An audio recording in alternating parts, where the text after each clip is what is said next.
Today, I'm visiting one of the great castles of England, Rockingham Castle in Northamptonshire. It was built over 900 years ago, and throughout its history, it has transformed from a military stronghold and symbol of royal power to a domestic country house and intimate family home.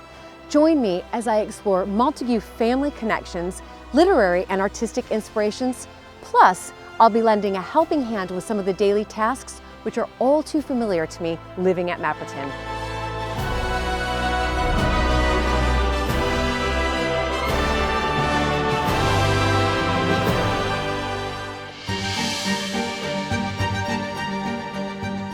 When I married into the British aristocracy, it was the start of a wonderfully exciting journey, but it was also a little daunting.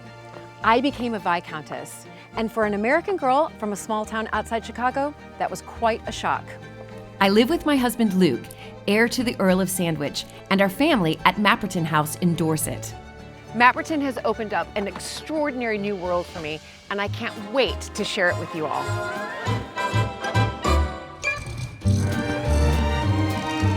So if you love castles and manors and stately homes as much as I do, please join me as I head off to visit some of Britain's most spectacular historic homes.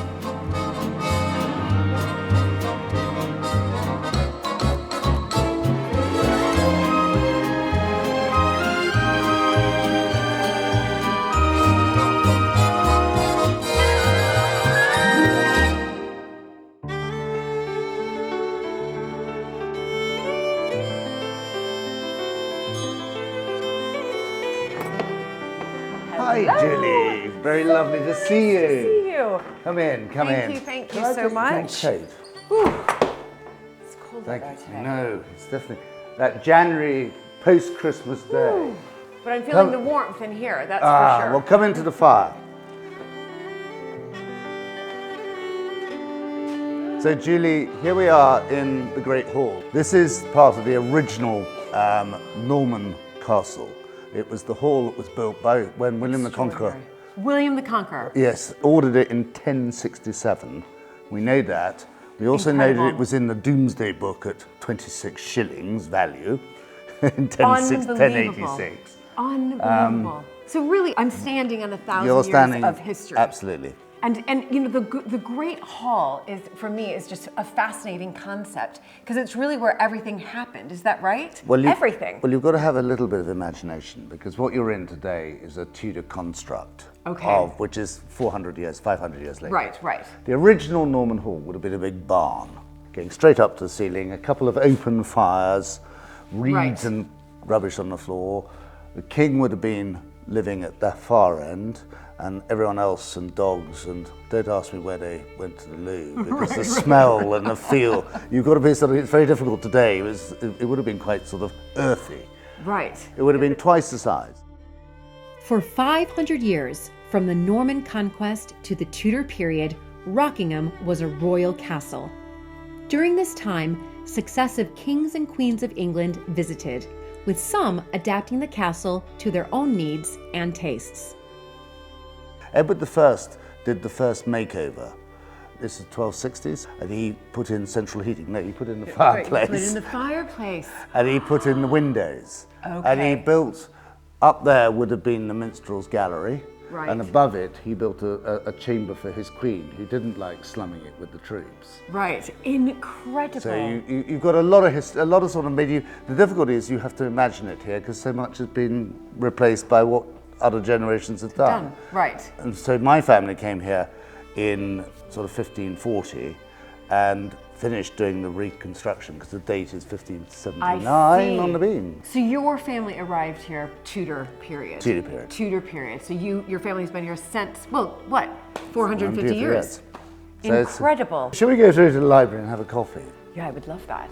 But I have just thoughted, rather, I mean, this is quite a beautiful portrait of Elizabeth I. I assume it's her, yes? Yes, it Am I is, right? yes. It's painted by Gower, and it's quite a young portrait. I think probably painted when she was probably 20, 25, 30. Right. Because she doesn't look all, not like those later ones where she was very much an icon and heavily very fierce made looking. up. Yeah, exactly. But did she ever visit Rockingham? No, but she would stay locally, and she had lots of.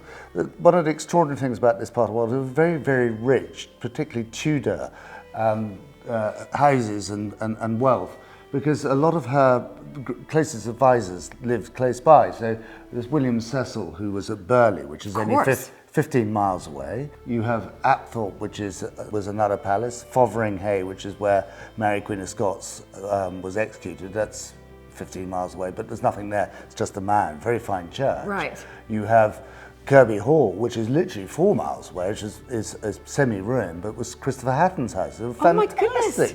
Oh my goodness! You know, we are so rich in big houses, big estates, but it's all of that. A lot of it is around that Tudor period. Is around that Tudor period. I know when I was driving here, there were so many brown signs telling me to go to visit this hall and this house. Yeah. But it's really rich with historic houses around here. You could just castle hop all day long. Oh, you could. Well, I should have said, of course, well, the Montague connection at Boughton. Yes, no, of course. I did see the sign to Boughton on my way here. Exactly. Let's get have a coffee. Great.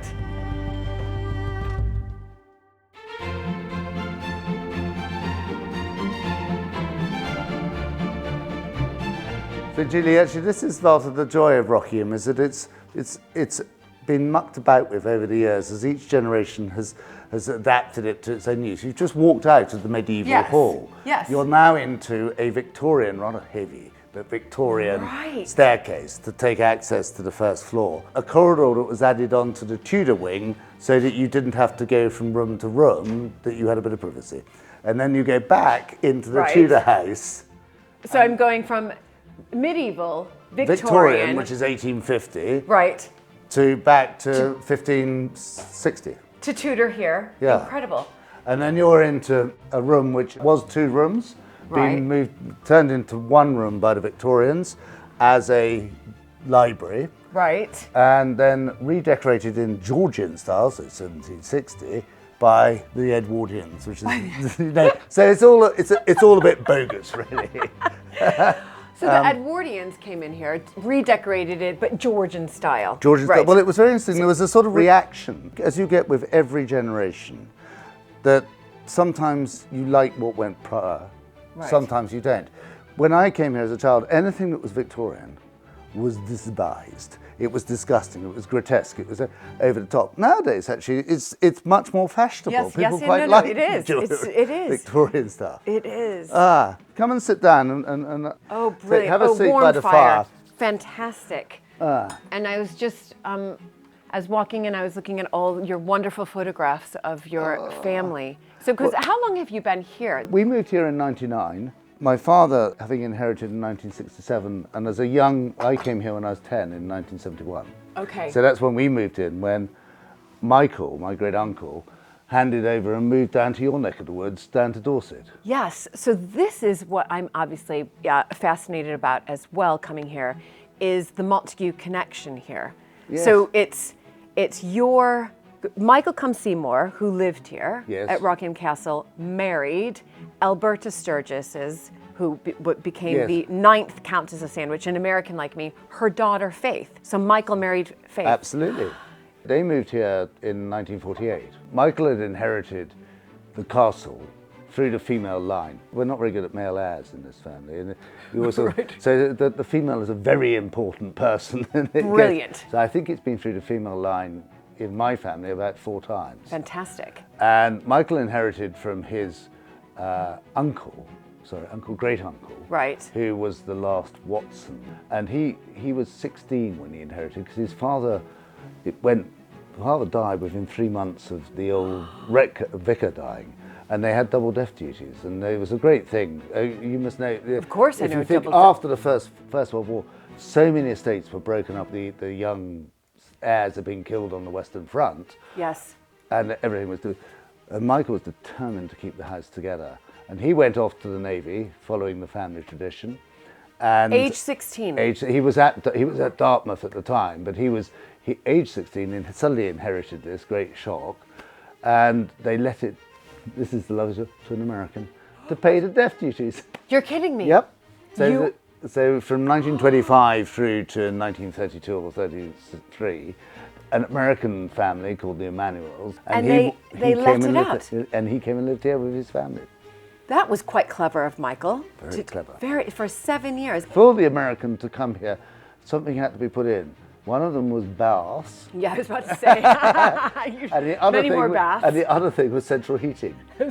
And I think actually the downstairs loos were added. Right. So there was quite a bit of work done to make it comfortable for this American family. That's incredible. So that American family then helped pay those double death duties. Absolutely. And then Michael was able to keep it in the family because so many homes were lost after the First World War. Very much so many homes. He was fascinated in running the estate and making sure it all worked, and get right from the moment that he had inherited as a young man, although he had a career elsewhere. So then he married Faith, what I think I've read is 1947. Yes. And then they came here and lived here. And I mean, I'm doing my dissertation for my master's on Alberta Sturgis because she was an American like me. So Faith, of course, is then half American. So Michael did marry a, half American. It was very important. It was an enormously important source of revenue for these old tired estates to find some wealthy, exactly, energetic, right. dynamic American. Exactly. But then they didn't have children. So what I've read is that they experienced quite they had huge trauma. Yeah. Huge trauma. Faith had been married before. Yes. And had lovely Gemma, who Michael adopted as his daughter. Yes. And then Michael and Faith tried to have children, and they had one, Francis, who lived for 3 months, and then two that were stillborn. And what is rather ironic is that Faith was rhesus negative, which is that issue where your blood cells attack, you as the mother's blood cells attack the baby's blood cells, and my wife is rhesus negative, but nowadays all you do is you take a jab. You take a jab, right. And it's not a problem. Right. When we were born, you had a full blood transfusion. And so poor Michael, who desperately was, to him, line was so important. In 1967, Sir Michael Combs Seymour passed the castle and estate to his nephew, James's father, Commander Michael Saunders. I really hope you're enjoying watching these episodes of American Viscountess because I've been having so much fun making them. But we need your help as we rely entirely on the support of our patrons to cover the costs of production. So please join our American Viscountess team by becoming a patron at patreon.com/American Viscountess. Here, you'll get early access to all the episodes, behind the scenes content, and extra benefits too. I really look forward to seeing you there. My father was brought up here. This is where the family lived, and most of my family, most of my uncles and aunts were born here. Right. And it was still pretty basic as a house. I remember Dad saying, you used to jump over the buckets where the holes in the roof were. And Michael and Faith came here in 1948 and took over the house, and they did the most extraordinary work to try and make it more comfortable. And they closed the old kitchen, or stopped using the old kitchen, created a bit of a flat at one end, which is where they lived. What did they do to this room? This room, they decorated it in a wonderful apple green, looked very light apple green, not heavy, beautiful. Yeah. Rather sort of, the curtains, all I remember, there was a brown velvet curtains, so very typical of that period. But it was rather mean. There was no furniture at that end of the room. They all sat round this fireplace, and it got to a stage where all of the paint, particularly on the plaster, started to look really chipped. And then we had a crisis with dry rot, which is all these old houses, you always get something that tweaks you. Right. And so 10 years ago, we completely took it. It was a big exercise because you had to take all the books out, take the bookshelves off the walls, and we rehung in here and changed it from green to this drag blue. And this carpet is a modern copy of the carpet which was here, which is the one over there. Okay. So we created this synergy of actually making it one big room rather than it being a sort of anti-room. Yes. Yeah, and it's a real living space. It's very cozy. It's lovely. And you must spend lots of time here. This has always been my favourite room. Partly I love being surrounded by books. Actually brings back one of the points that's so exciting about these houses is that because they're owned private hands, and they are lived in, and they're family homes. That is a real attraction to the visitor, and they love the idea that this is not just a museum. Yes. And it's, you know, and the amount of times that I've had to go around when the children are younger and sort of kick a bit of plastic under a sofa so that it's not on display. Exactly. But we've been open. This place has been open for Michael and Faith used to open it rather sort of on a Thursday afternoon because it was a half-day closing, and they would come in the Great Hall, and Faith would grump at them and sort of take the money, and it was also, and then when we came here, my parents were much more commercial. So you've got I love it. This is a little bit of sort of history of the house is open. So this is Look at all these guidebooks. This is the 1950s guidebook, Right. which was written by my grandmother, and I'm not sure how much of it is true and how much is more sort of. And it's some of those good you know, you stories. look at it, it's about 10 pages, not a picture in sight. No, not a picture at all. So that's your mother did this. my grandmother. Oh, your grandmother. So this is Michael's sister. yeah. Right. Wonderful. And then you have this was the sort of 1970s guidebook. So you know, there's the library, as it was, Ah, as it was with the green. Yes. and no furniture. And no furniture. Fantastic. Okay, so that was your father. That was the first one Dad Yep. did. Can you date that? Yeah, yeah, I can. That is 1980s. Look at this.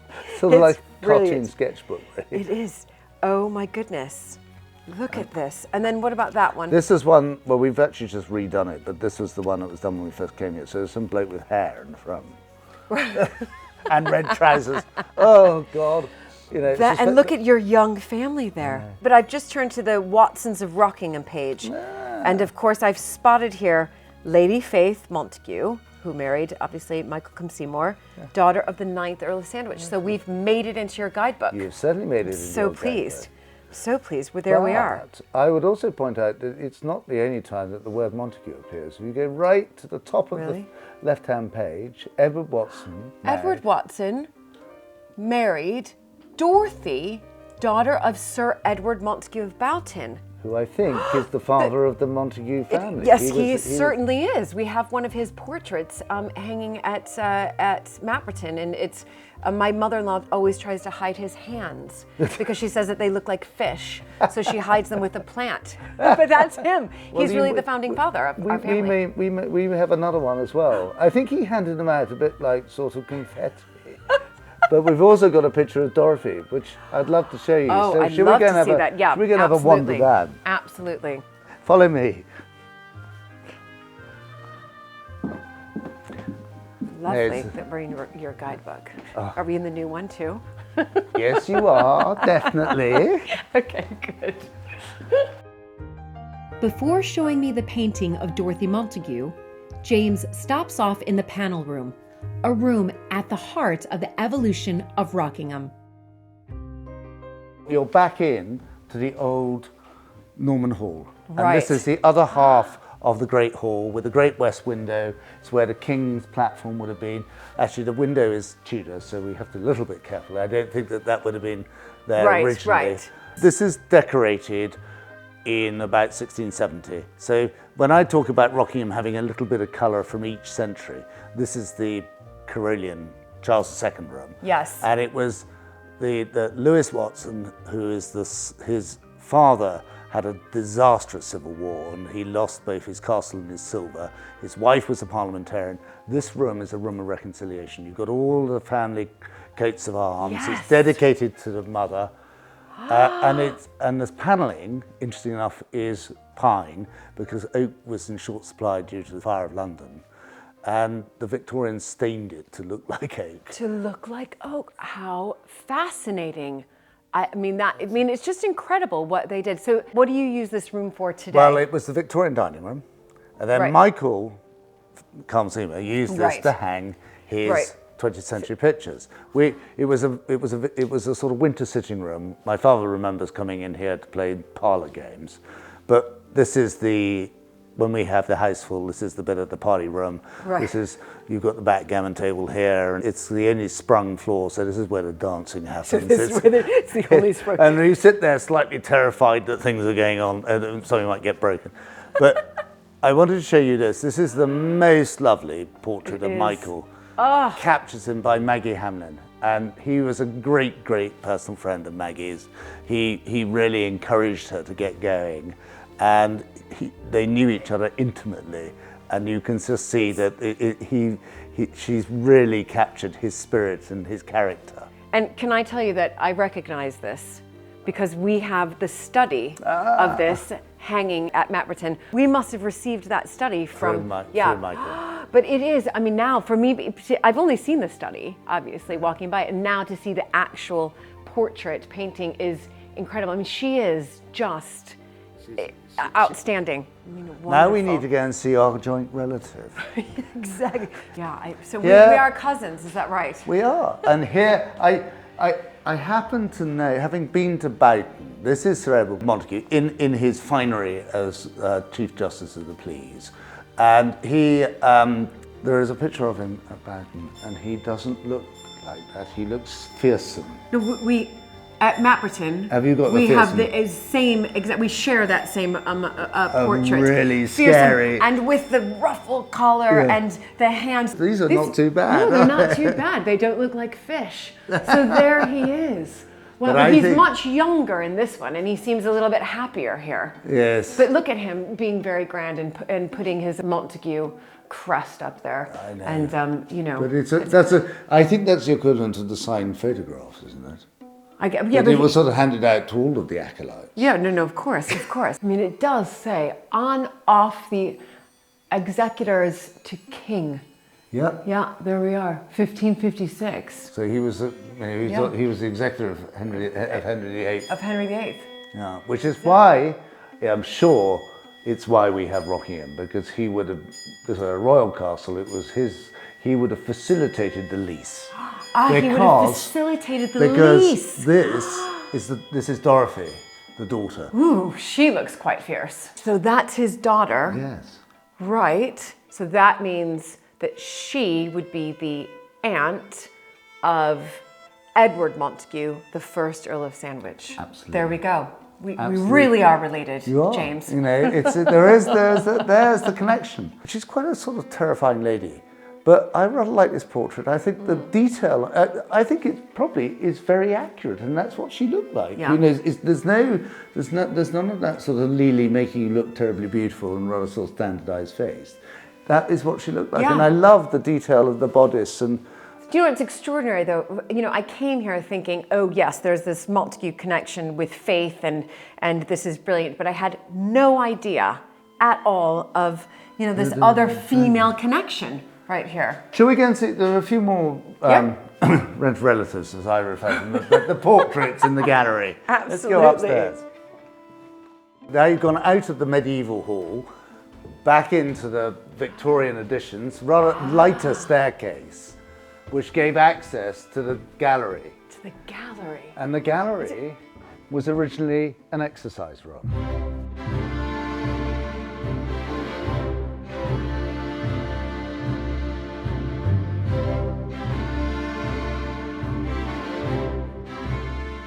The Tudor house always had a gallery, and the gallery was there for people to exercise during the cold. You would come up here and you would walk up and you would perambulate up and down. Really?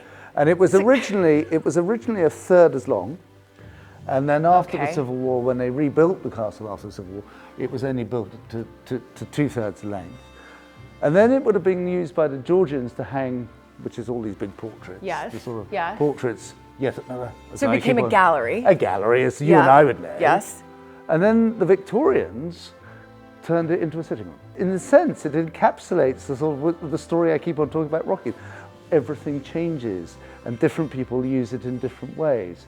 And today is probably the room we use least, because it's the most difficult room to use, if only because of the weight of the floor. That if you ever do anything with any volume of people in here, you have to put joists underneath to hold it up, because it floats.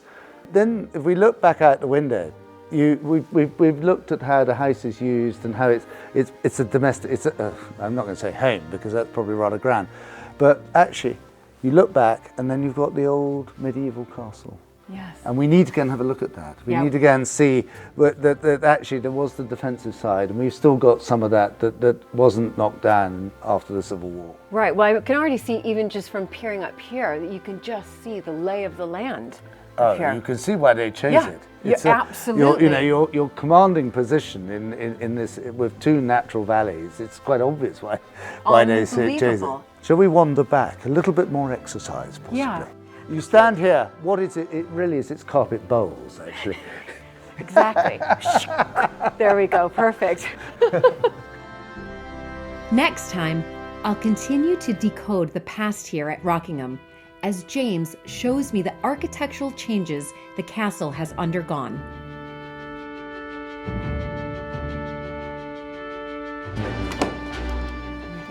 A cobbled street No. leading up to. I feel like I'm actually like on a set of of a medieval feature film or something.